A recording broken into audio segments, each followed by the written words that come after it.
Tomen asiento, por favor. ¿Traen su Biblia? Quienes traigan su Biblia, por favor, sáquenla. Quienes no traen su Biblia, sus hojitas. Tú traes tus hojitas, muy bien. Es un bebé, sí. Hizo así, yo traigo. Muy bien. La primera lectura que escuchamos es del libro de Macabeos. Les voy a invitar a que busquemos el libro de los Macabeos. La lectura que escuchamos es del segundo libro de Macabeos, pero quisiera explicarles todo el libro, los dos libros de Macabeos. Entonces vamos a buscar libro de Macabeos.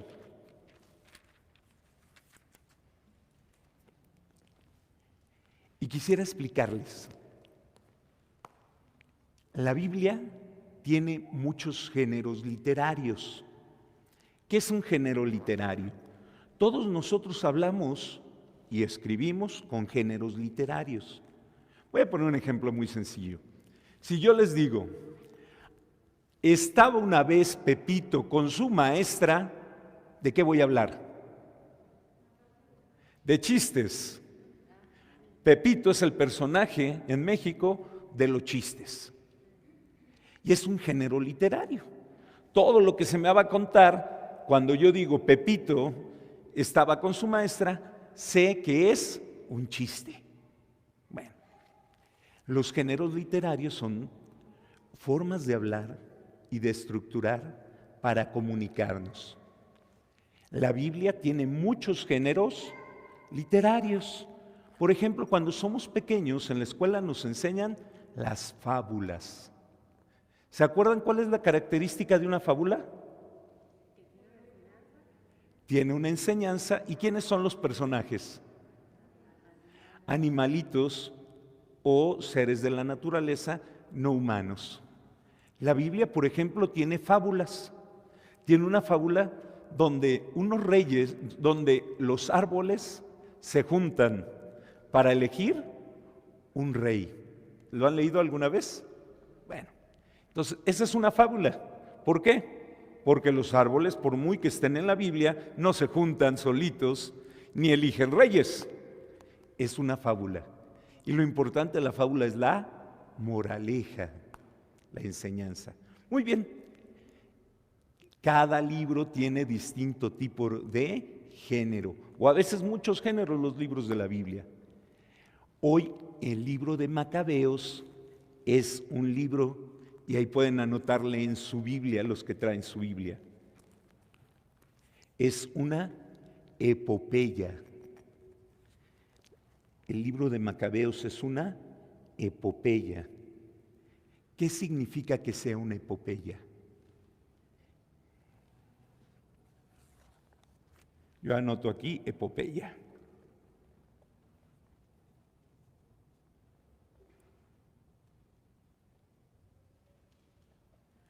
¿Qué significa que sea una epopeya? Que lo que vamos a leer son dos libros de Macabeos. Son libros que narran aventuras y guerra. Las epopeyas nos narran aventuras y guerra. Cuando nosotros leemos una epopeya, estamos esperando grandes aventuras, grandes luchas y grandes batallas. Por eso, si un joven quiere empezar a leer la Biblia, les recomiendo empiecen por Macabeos. ¿Por qué? Porque es un libro apasionante, donde, mientras que hay libros que son, por ejemplo, el libro de sabiduría, muy profundos.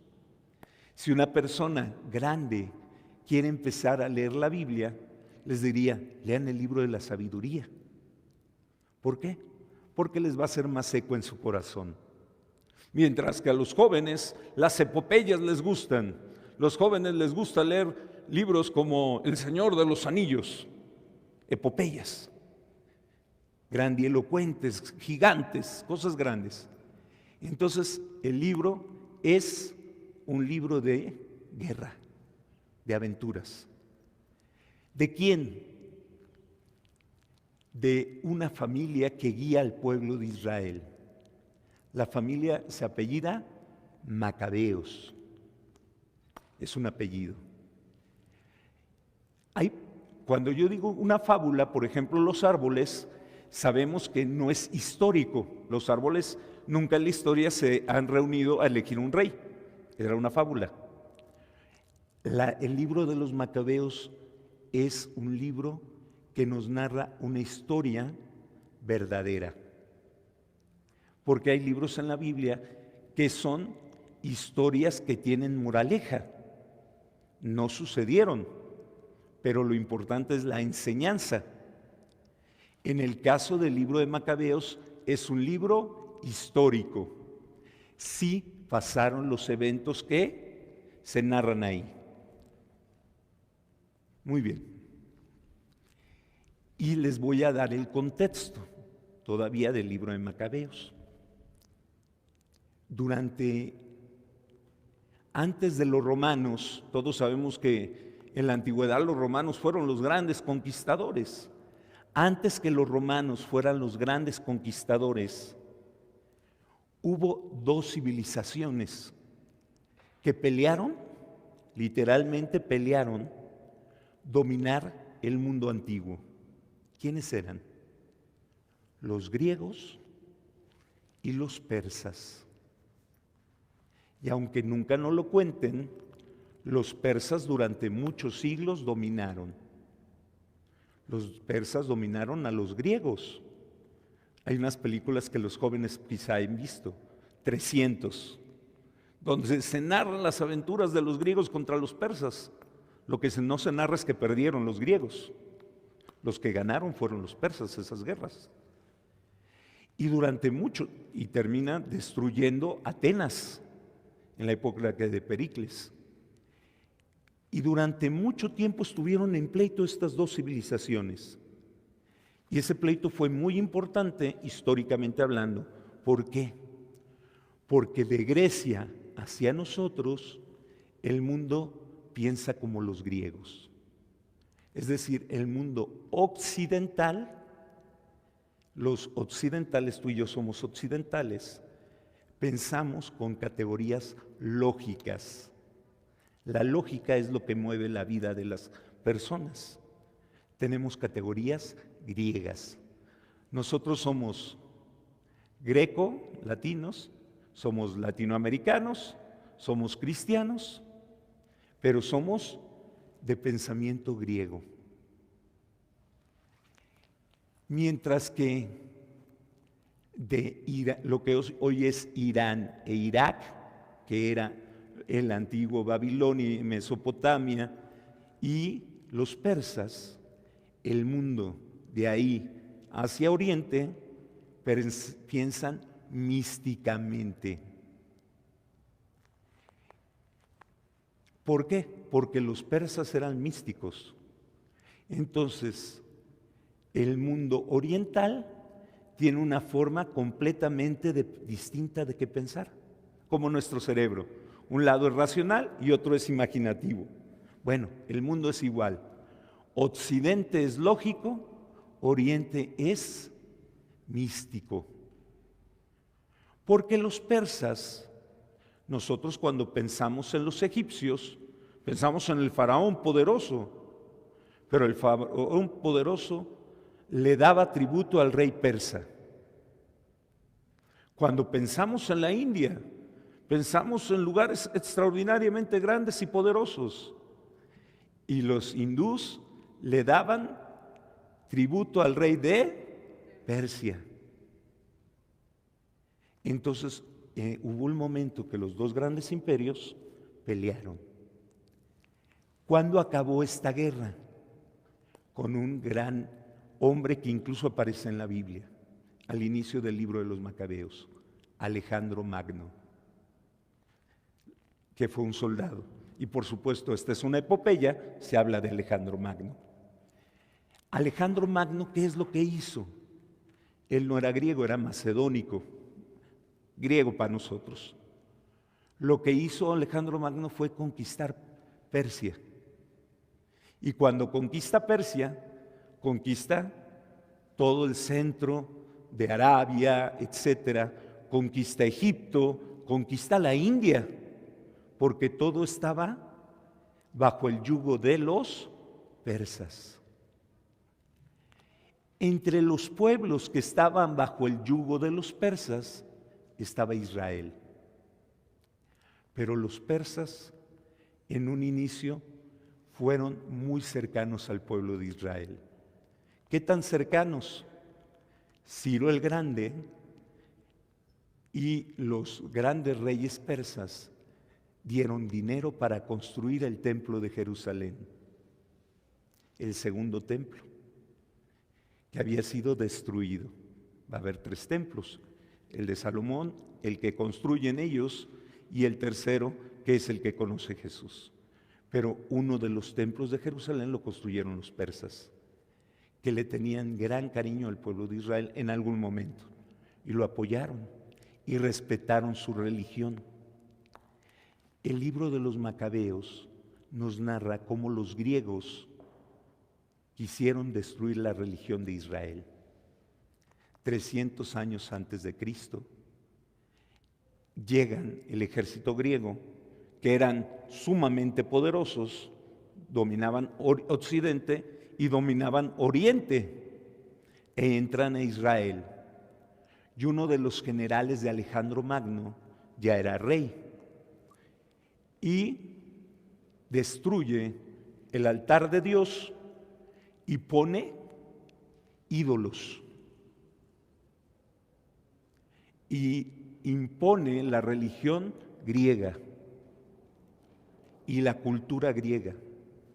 El pueblo de Israel empieza a sucumbir. La cultura griega era muy poderosa, no solo el ejército, la cultura, y empieza a subyugar la cultura. Hoy escuchamos en el capítulo 7 del segundo libro de los Macabeos cómo el rey Antíoco Epífanes, que había sido general de Alejandro Magno, junta a 7 hijos de una mujer y quiere obligarlos a comer carne de puerco. Es lo que escuchamos hoy. Era una imposición de su religión sobre la de ellos. Frente a la madre le dice: come carne de puerco. Y él dice, el hijo mayor dice, no. O lo haces, le dice al joven, o te cortaré la lengua. ¿Y qué hace el joven? Valientemente saca la lengua, extiende los brazos y dice: corta, hazlo. Y el rey manda hacerlo. Torturan a cada uno de los chicos públicamente, frente a su madre, con una crueldad enorme. Uno de ellos le dice, lo escuchamos: asesino, pero Dios nos va a resucitar. A ti no, pero a nosotros sí, porque somos fieles, porque morimos por Él. Lo que no se leyó es la muerte del último niño. Era un niño chiquito como ellos. El rey le dice: come la carne de puerco, ten compasión de tu madre.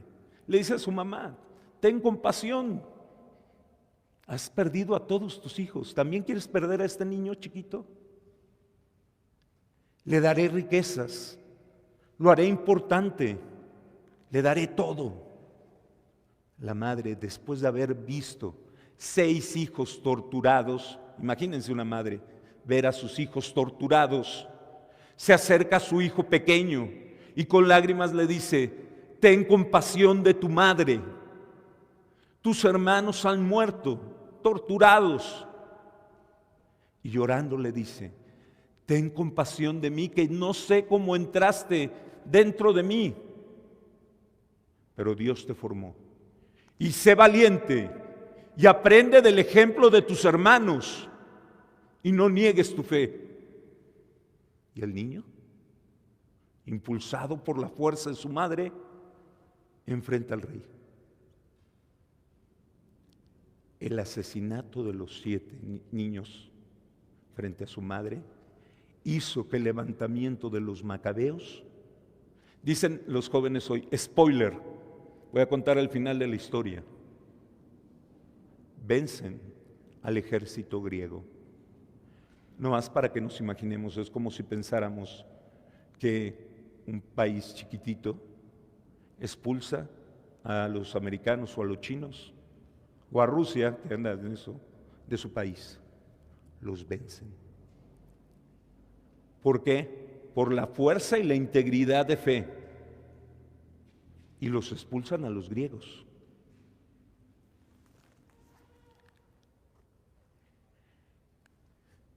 Y de hecho van a gobernar el pueblo de Israel los saduceos, que el Evangelio habló de ellos. Por eso van a ser tan importantes después, porque son los descendientes de los macabeos. Bueno, entonces los expulsan. ¿Qué podemos aprender de este libro tan hermoso y tan profundo? Uno, tenemos que saber ponernos de pie como estos jóvenes para defender aquello que es digno de ser defendido. ¿Cuál es el primer derecho que tiene un ser humano? El derecho a la vida.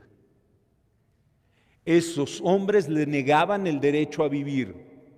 Mataron a los 7 jóvenes que actuaban inocentemente. Nosotros siempre nos ponemos de pie para defender el derecho de la vida. Es el primer derecho. El Papa Francisco, ¿saben dónde está ahorita? En Arabia, en el Golfo Pérsico, en esa zona precisamente de los persas. Y en el Golfo Pérsico hay un país que es puras islitas. El rey, donde está el Papa ahorita, el rey es musulmán, pero hay 2 tipos de musulmanes, los sunitas y los chiitas. El rey es sunita. ¿Y qué ha hecho estos últimos años con los chiitas? Matarlos cruelmente. Cruelmente los ha estado matando. El Papa, en silla de ruedas, se reunió con el rey y con mucha gente de ese país. Son países muy ricos por el petróleo. Volteó y les dijo: no pueden estar asesinando por temas de religión. Y como ellos tienen la sentencia de muerte, les dijo: se debe de abolir la sentencia de muerte. Se lo dijo al rey, que ha asesinado cruelmente a tanta gente. Hay que saber levantarse a defender los derechos. Lo hicieron esos 7 niños, esa madre. Hoy lo hace el Papa Francisco frente a un rey que ha sido cruel, un tirano. Eso no sale en las noticias, pero eso hizo este fin de semana el Papa. El segundo de los grandes derechos, tenemos muchos derechos, pero los grandes derechos de los que el hombre crece es la libertad de religión. A esos jóvenes le negaron la libertad de religión. Les querían imponer otra religión. Los seres humanos tenemos derecho a nuestra religión o a no tener religión. Es un derecho. Tenemos derecho a tener nuestra religión. Dice las Naciones Unidas en la Carta de los Derechos Humanos. Y no solamente tener una religión, sino vivir conforme a ella, privada y públicamente. A estos jóvenes se les negaba su religión y ellos murieron defendiendo su religión. En México sabemos que nuestros abuelos murieron defendiendo la religión cuando pusieron una bomba el gobierno a la Virgen de Guadalupe, cuando el gobierno destruyó el Cristo Rey del Cubilete. El que tenemos ahorita es el segundo Cristo Rey, cuando asesinaban a los catequistas, a los sacerdotes y persiguieron a los obispos. Y estaba prohibido celebrar misa en México. La iglesia, los creyentes se pusieron de pie y dijeron no. ¿Saben qué está pensando la Suprema Corte de Justicia ahorita? Prohibir las manifestaciones públicas de la fe. Una persona por Mérida, protestó porque se ponían nacimientos en su pueblo. Y la Suprema Corte de Justicia ahorita está reflexionando poder imponer que no haya manifestaciones públicas de la fe, así dice. ¿Qué significa esto? Ahorita se está saliendo a rezar el rosario en las calles. Las calles es un espacio público. Una sola persona ha dicho, no estoy de acuerdo. Y la Suprema Corte de ahí se puso, de ahí se agarró y quiere que sea delito manifestaciones públicas de la fe. Es decir, que se pongan nacimientos en las plazas, que tú tengas una Virgen de Guadalupe en la calle, que salgamos con letreros de la Virgen de Guadalupe, y la Suprema Corte de Justicia dice, porque eso es un atentado contra los ateos. Nosotros respetamos a los ateos, nunca salimos y pintarrajeamos sus monumentos. Nosotros cuando salimos a espacios públicos lo hacemos rezando, respetando, cuidando, amando. Y nos quieren prohibir las manifestaciones públicas de fe. Y dicen ellos, en privado puedes hacer lo que quieras.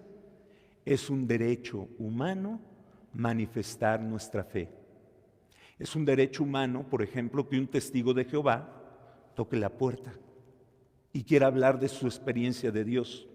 Puedo no abrirle, pero tiene derecho a hacerlo. Tiene derecho a ofrecer sus revistas en la calle. Es su derecho. Un judío tiene derecho a usar su kipá, signo público de su fe. Y en lugares como Huixquilucan, que hay tantos judíos, o en Polanco, poner en sus fiestas sus menorás. Los menorás son los candelabros de 7 brazos. Tienen derecho a hacerlo. No están haciendo daño a nadie. Y están manifestando sus convicciones de valores. Nosotros, cuando salimos en la calle a rezar el rosario, lo hacemos públicamente, porque dice los derechos humanos. Tenemos el derecho a tener nuestra religión o no tenerla, manifestarla y vivir según ella, pública y privadamente, no solo privadamente. En estos días la Suprema Corte quiere imponer que solo sea privadamente. No hacemos daño a nadie y es nuestro derecho manifestarnos como católicos. Este país nació cuando un cura tomó a la Virgen de Guadalupe como estandarte y salió públicamente con ella a hablar de libertad. El tercer gran derecho otro gran derecho es la libertad de conciencia. Libertad de conciencia, ¿qué significa? Actuar como me manda mi conciencia. No solamente es vivir mi religión, es poder vivir como me marca lo más interior de mí. Y estos jóvenes nos lo enseñan. No se dejaron sobornar, no se dejaron influir contra su conciencia. Y el otro gran derecho que tenemos los seres humanos es la expresión pública, el derecho a hablar, el derecho a opinar, el derecho humano de expresarnos. Por eso yo expreso esto. No estoy hablando de política, no he mencionado ningún partido. pero es mi derecho expresar que no estoy de acuerdo, que yo también soy ciudadano y que no estoy de acuerdo que se viole el derecho, no solo de los católicos, de los protestantes, de los judíos y de todos aquellos que con fe quieren manifestar públicamente que Dios los ama y que es un bien que descubrimos nuestra fe. Por eso los invito. Si no sabían de esto, solo hay una forma de detener estas cosas. ¿Cuál es? Manifestándonos. Y hoy manifestarse es más fácil que nunca. Uno agarra internet, busca Suprema Corte de Justicia y puede mandar un mail. O ahí viene el teléfono. La Suprema Corte de Justicia trabajan para nosotros. Y viene el teléfono y podemos hablarles y decirles, no estoy de acuerdo. No, usted va a poder rezar en su casa lo que quiera o dentro del templo. No. Yo tengo es mi país. Yo tengo libertad para expresarme en este país siempre que no dañe a nadie. Y no, es que el derecho. Exacto. Son los mismos que aprobaron el aborto, por supuesto. El derecho a la vida. Nosotros tenemos derecho. Estamos de acuerdo que hay personas que no creen, tienen derecho. Pero no. En México, 77 millones de personas, el 77% de la población decimos que somos católicos. El 11% protestantes, es decir, la gran mayoría somos creyentes. No queremos lastimar el derecho de los que no creen, que son la minoría, pero no queremos tampoco que nos quiten nuestros derechos. ¿Qué te dice Dios? Porque además yo no escogí la lectura ya estaba puesta de Macabeos. Que tenemos que ser como estos jóvenes, dispuestos a defender nuestra fe, nuestros valores y nuestros derechos. Porque cuando un derecho es violado, uno tiene que alzar la voz. No te dan derechos, se exigen, se defienden, porque los tenemos, son nuestros. Nos ponemos en pie.